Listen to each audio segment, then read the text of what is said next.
Okay, guys, so our next chapter is going to be on the Renaissance, which is a brand new time period for us.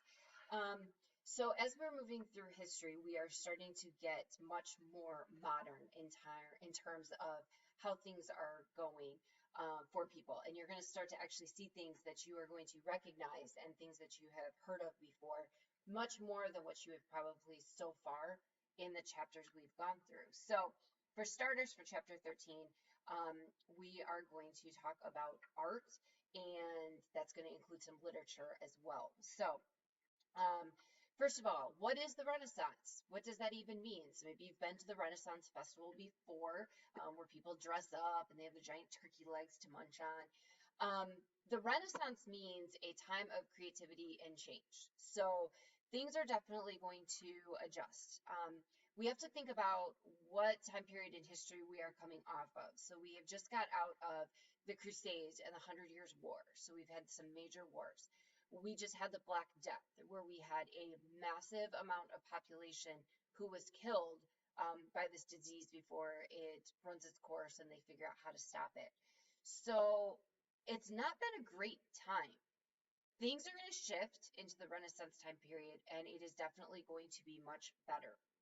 So during this, typically what we would do is I would actually give you a note packet, and we would keep, see, it's long. We would actually keep this, you would keep it in your folder, and we would fill the entire packet out as we would go through this chapter. So we're going to break it up into a couple of different videos for you.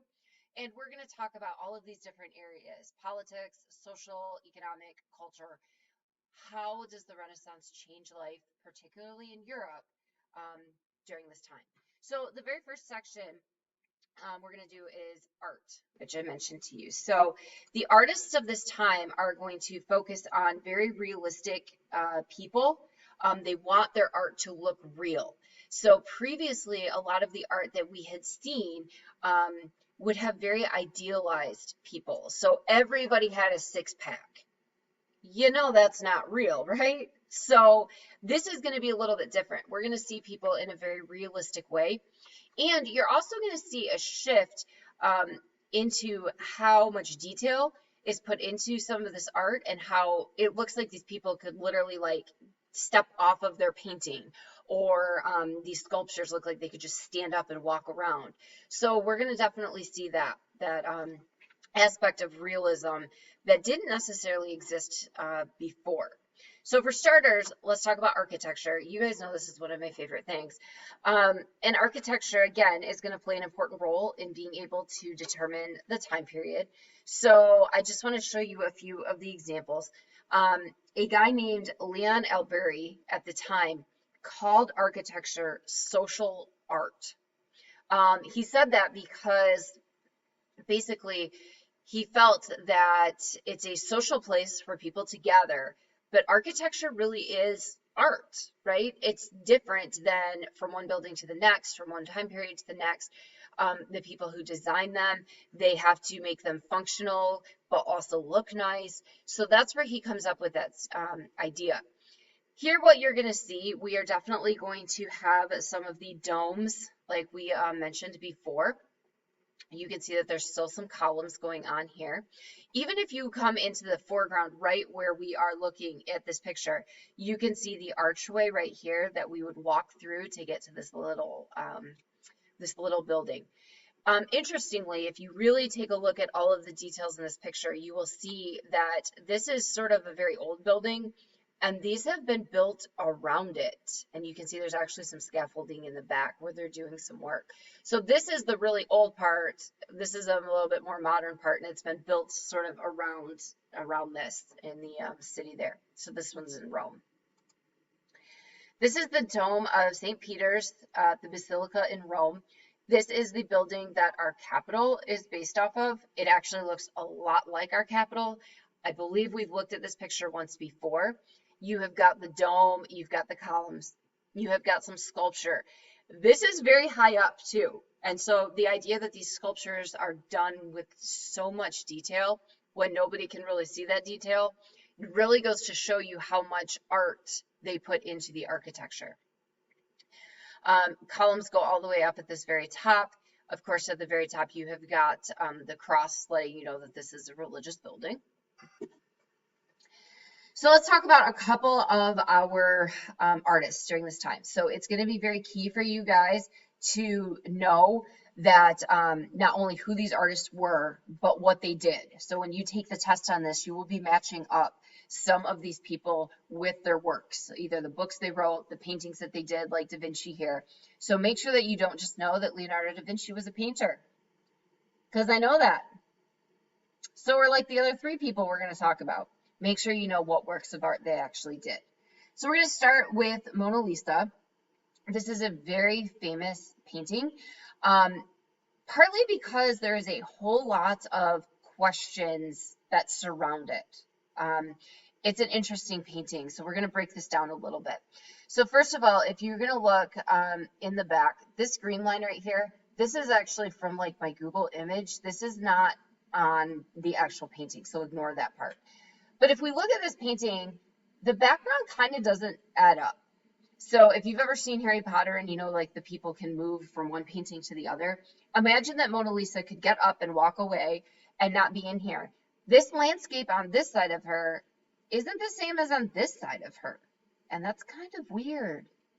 Also, over here we appear to have sort of deciduous trees, which means leaf bearing, but these look like pine trees. But you know, in a forest, they're kind of mixed together, right? So this doesn't really add up at all. There's questions about her. Who was she? To the best of their knowledge, they tried to figure out, the historians that is, who was Da Vinci painting here? There are some people who believe that this started out as a self-portrait of Da Vinci, and that he disliked it so much that he painted layers and layers on top of it and turned it into this woman here. So there's that possibility. Was it someone he knew? Was it somebody off the street? Did she answer an ad? You know, did he put something in the paper? I need a model. Come in, sit for me. Also, she doesn't have eyebrows, which is kind of interesting. Just something I've noticed. Her smirk. Her smirk is really what gets people. So I always ask you guys when we look at this painting, is she smiling? Is she smirking like, I know something you don't know? Is she upset? I feel like if you say she's kind of upset and then you look at her, her expression looks different than if you say, oh, she's smiling, and then you look at her. So the way that he painted her is really interesting in that regard. Also, if possible, I want you guys to pause this video, or I want you guys to Google a picture of the Mona Lisa and blow it up on your screen nice and big, and then I pause it, look at the picture, and then I want you to walk from one end of the room where you can see the painting, and then I want you to continue to walk like this to the other side, because what you're going to find is that her eyes follow you no matter where you go.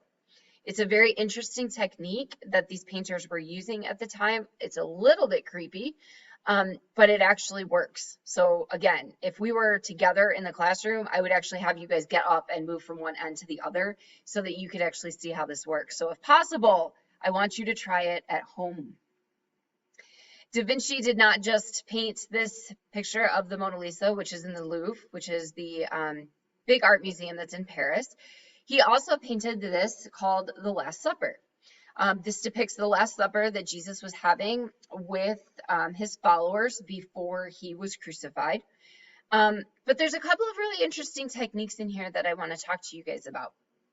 The biggest one is using something called perspective. So perspective is what gives dimension to this painting. So in this particular case, the way that the lines are drawn makes it look like you could walk into this room and you could walk past that table and walk right to these windows. Partly that's because of the way that these lines are done here and here. So everything is sloping inwards, and you can see that it's actually getting smaller as you get into this part here. So the perspective makes it look smaller when you come to that focal point. Jesus is also in the center here by himself. So there's nobody around him. So your attention also gets drawn directly to him because he's alone. Even the way that they're leaning and gesturing towards him sort of, again, pushes those lines inward so that you focus on him first in the middle of this painting versus the entire thing as the whole. The next thing that he used to make you focus right here on Jesus is actually the lighting. So it's very light right here around Jesus because your eyes tend to go to the lightest part of the painting first. I think that we talked about that once when we were looking at the Julius Caesar painting and how he was there in the corner, in the front corner, but your eyes go right past him towards the back where it was light. That's the same thing here. So between the perspective lines that are drawing your eyes in and him being by himself and surrounded by this light, you are going to focus on Jesus first. And so your eyes go right there. Also, who would all sit on one side of the table, right? It's the first time somebody ever brought that up to me. It was like, oh yeah, you would have people sit on both sides, right? I mean, that's how a big family dinner would work. But again, this allows you so that you're not blocking and you can see everybody's face who was actually there. So again, this is how that perspective works. You can see these lines. Maybe you've done something like this in art class. I remember once, a very, very long time ago, we did a drawing like this where we were supposed to be standing on top of a skyscraper and looking down on the street. And so the buildings would actually look angled, but they would come to this focal point on the street. And it's the same idea of the perspective. So you can sort of see the way they've drawn these lines in and how that feeds into that idea that Da Vinci did. Da Vinci was not just a painter or an artist. He also was an inventor. He was kind of a scientist. He studied corpses. He actually would go to autopsies where you dissect a body so that he could learn more about how the body was actually built. So you can see this is actually a drawing from one of his notebooks that survived. And you can see the muscle groups in here. He believed that if he studied how the body fit together, it would actually make his drawings look more lifelike. And he's probably correct in that regard. It does show you how these muscles fit. And then again, if you put skin over top of them, how they would sort of be shaped across the shoulders, the arms. So he did this quite often to make his drawings look more lifelike. He was also an inventor. He had drawings in these same notebooks for something called a flying machine, which would have been sort of a first airplane. He actually has a whole handful of different things that he did. So he was an interesting person for sure. Next, our next artist was Michelangelo. He was a very skilled sculptor, as you can see with these two pieces here. So let's start over here with David and sort of break down what we are seeing. So first of all, the attention to detail is intense. I mentioned the realism and making the sculptures look real. This looks real. The amount of detail that goes into his curly hair, like almost just makes you feel like you could he could shake his head and it would sort of wiggle on his head. The detail that's around his eye right here, even his eyelid, the folds of his ear, even down to right here on his thumbs, there's actually, and I think it's going to be hard for you guys to see, but you can see the little lines on his thumb in the picture. So all in all, it's a pretty realistic looking piece of work. Over here, we have one called Pieta. Pieta is a sculpture that has got Mary and Jesus. So this is after he has been crucified and she is holding his body before he gets buried in the tomb. Again, the realism here, what gets me is that he has managed to turn stone into the folds of her dress. I swear that if this statue could stand up, that dress would just flow right around her feet and it would be just beautiful fabric. That's pretty intense. If you can turn stone into fabric like this, you know what you're doing. In addition, there's some other details here. You can see on her face, she is obviously forlorn. She's very sad. She's holding her dead child in her hand. You can see there, again, detail. He has a nail hole in his hand, because the story says that he was nailed to the cross by his hands. And as she's holding him, you can see even as she's like squeezing under his arm. Again, this detail might be hard for you guys to see on this video, but you can actually see where like her fingers are pressing into his skin. So the attention to detail for Michelangelo in his sculpture was very, very intense. But that's not the only place that he had some really, really serious attention to detail. So he also has painted something called the Sistine Chapel. Oops. The Sistine Chapel is the ceiling of a large church. I'm actually going to post a picture with this video of the entire ceiling because I don't have one on here for some reason. This is one square. It's like this big on the ceiling. He painted the entire chapel. It's crazy.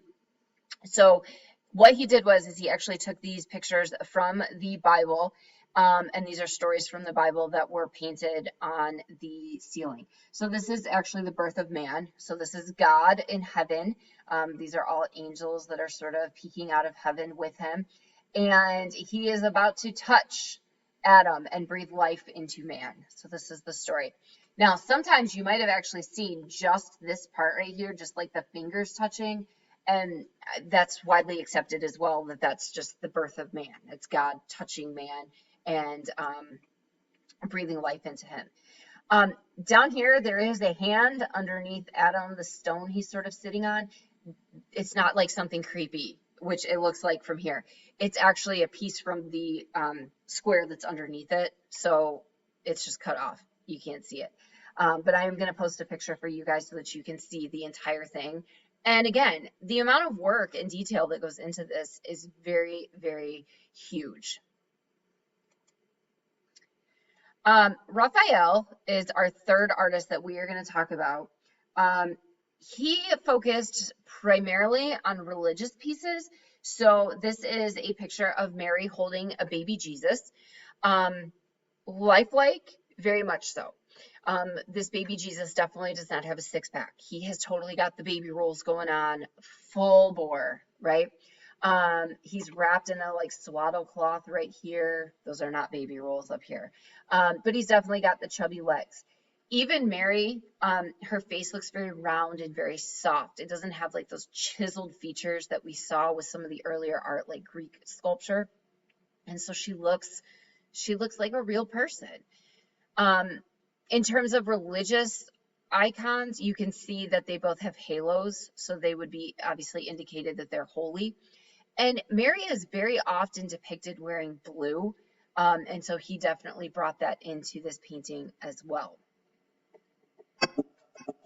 So Raphael also painted this called Little Cherubs, and there's a good chance you've seen this before. I don't know what it is or why this is so popular, but I feel like you find these paintings in bathrooms. Like your grandma might have this hanging up in her bathroom right now. It's a very, very famous painting. So it's called Little Cherubs. A cherub is these little baby angels. That's the name for them. And again, you can see, even different from how the other two artists have depicted people, they're very like sort of chubby and round and soft looking versus that super chiseled look. And so we have little baby cherubs here. Not religious based, but one of his famous paintings is the School of Athens. So Raphael painted this, and you can look up online who all of these people are, because they are all famous people throughout history. Because Raphael said, if I could make up a building with all of the greatest thinkers and artists of the time, this is what it would look like for me. So it's kind of like, maybe you've done this before, where you've written a paper, if you could invite any 5 people to dinner, living or dead, who would you invite? That's what Raphael did with the School of Athens painting. So there's a lot of very famous people here. Plato, Socrates, and Aristotle are located here. They were some of our great Greek thinkers, right here in the middle, actually. So we've also got this guy, I'm not really sure. I mean, that's a lounging position right there. It feels awkward to me, but I don't know, maybe he's comfortable. Um, you've got somebody right here holding a little baby cherub. So besides the people, let's check out all of the rest of this painting because there's a lot going on. First of all, he uses perspective, just like we saw in the Last Supper. These lines come this direction and all point towards the back and the center. In addition, it's lighter here, so again, your eyes are drawn directly to that point. Plus, even though you have got all these people in this painting, these two are definitely highlighted. They are walking together, they are separate from the crowd that's around them, and they're surrounded by the light behind them. So they're definitely the focal point, at least initially when your eyes first look. But then there's all kinds of stuff to look at. There's this honeycomb carving pattern up here. We have sculptures on both sides. Check out this gold painting that's going on all through this archway, even up on this part right here. So again, detail. Like, look at how intense this painting right here must have been for him to be able to do this. So Raphael, he is going to mostly focus on religion, but not all the way. So one thing you might have actually noticed as we've been going through were their names. We have Leonardo, Michelangelo, Raphael. So these guys are actually also the Teenage Mutant Ninja Turtles, missing one. In the original Ninja Turtle story, Master Splinter intentionally named them after these Renaissance painters. So hopefully maybe that helps you remember their names just a little bit. Here's this up close detail again, just to show you these thinkers as they are walking through. So two more things I just want to mention to you guys while we are working on this. I'm going to add in two, one is a piece of work of writing, and then the other one is what's going to help get the work of writing out there. So first of all, we have somebody named Niccolo Machiavelli. So Machiavelli writes a book called The Prince. Let's see, there we go. He writes something called The Prince. This is a story about how he felt that rulers should gain and maintain power. It's not necessarily a good thing because he believed that the ends justify the means. So no matter what you do, as long as in the end you get and maintain power, it doesn't matter how you got there. And so, like I said, that's not necessarily the best way to rule. And but that's what this book is about. Second thing we need to talk about that sort of goes along with this is the printing revolution. So before we talked about books being super expensive because everything was hand copied. Well, obviously that's going to be problematic. And so more and more people are being educated. More and more people learn to read and write. And so we need to get books out there. And so somebody named Johann Gutenberg is going to develop something called the printing press. And so the printing press is what is going to allow for multiple printings at one time. Here's basically how it works. They take a flat piece of panel and they put different letters on backwards that are raised up. And so you would lay out the entire page of writing on this panel. And then you would brush ink across the top of it, press paper on top of it, and then when you flip that, now it's written the correct way. It's time consuming to place each of those letters for every single page, but think of how many copies of every page you could make at one time. You can make as many as you want. So you could print 100 books so much faster than copying 100 books by hand. So the printing press literally revolutionizes education and things like that because books are now going to be available to people. So this is going to spread a whole lot of ideas in terms of education. The printing press, the very first book that they ever printed on the printing press was actually a copy of the Bible. Years ago, Denzel Washington made a movie called The Book of Eli, I think. And it's a post-apocalyptic movie. And the first book, once they find a printing press in this barren, burned out post-apocalyptic nuclear war thing, was the Bible. And so it's actually a nod to the very first printing press and how they printed the Bible first on that. So, in terms of art, there is a brand new level of artistic ability that we are starting to see. We are really going to be bringing people out of those dark times that we had with the Crusades and the Black Death, and start to see some change and some actual like building of culture. It's less about just surviving and actually kind of living is what we're going to see. Following, we are also going to talk about religion because we're going to see a massive split in the Catholic Church, and we're going to form some other types of Christian religions at this time. And then we're even going to talk about some science. Of course, during this time period, talking about science was a no-no, right? If you were talking about science, they thought you were a witch. So we're going to see that there are some things that are going to come about from this time in terms of science and sort of how can we make religion and science work together and have both of them and still practice your religion, but also understand some science.